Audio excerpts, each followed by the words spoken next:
Good day everyone.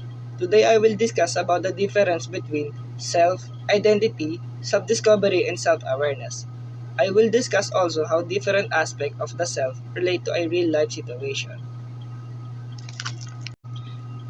Self is who you are as a person.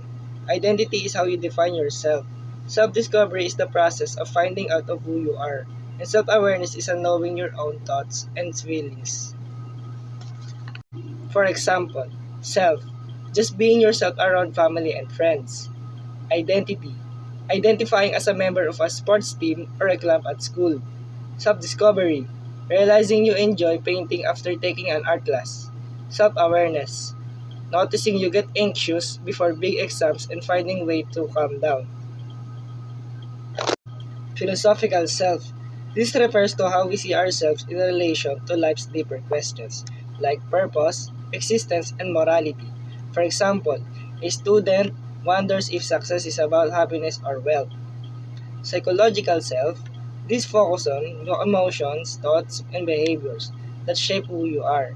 Example, someone practices mindful to manage stress and improve mental well-being. Physical self, this is about how we perceive and take care of our body, including health and appearance. For example, a person exercises and eats healthy to feel confident and strong. Sexual self, this involves our understanding of sexuality, gender, identity, and relationships.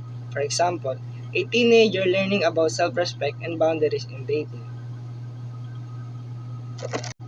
And lastly, social self. This is how we present ourselves in society and interact with other people.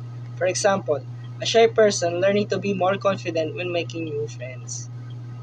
In summary, self can be understood in different ways.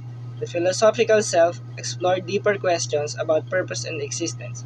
The psychological self focuses on thoughts, emotions, and behavior that shape who you are. The physical self relates to our body, health, and appearance.